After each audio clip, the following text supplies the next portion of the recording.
இன்னைக்கு ஈவினிங் டைமில் கரண்ட் போயிடுச்சு. வீட்டில் இருக்கவே முடியல. சரி கொஞ்சம் வெளில போயிட்டு வரலாம் அப்படின்னு பார்க்குக்கு தான் கிளம்புனேன். கொஞ்சம் நேரம் வாக்கிங் போயிட்டு அப்படியே ரிலாக்ஸ் ஆகிட்டு ஒரு 6:30 போல் வீட்டுக்கு வந்தேன். கரெக்டாக கரண்ட் வந்துருச்சு.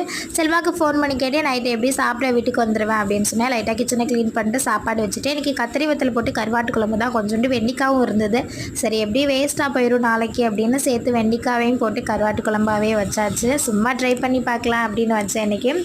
இன்றைக்கி சுத்தமாக வெயிலே இல்லை. குழந்தைங்களுக்கு கொடுத்து விடலாம் அப்படின்னு கருவாடெலாம் காய வச்சேன். ஒழுங்காகவே காயலை. செல்வா என்னை பேக் பண்ண சொன்னால் சரி அவனே வந்து பேக் பண்ணிக்கிறட்டும் அப்படின்னு வச்சுட்டு லைட்டாக ஃப்ரெஷ் ஆகிட்டு நானும் போய் பழங்கள்லாம் வாங்கிட்டு வந்துட்டேன். செல்வா வர கொஞ்சம் டைம் ஆகும், கொஞ்சம் பசிக்கிற மாதிரி இருக்குது. சரி அது வர பசி தாங்கட்டும் அப்படின்னு ஒரு மாதுளப்பழம் மட்டும் உடச்சி சாப்பிட்டாச்சு.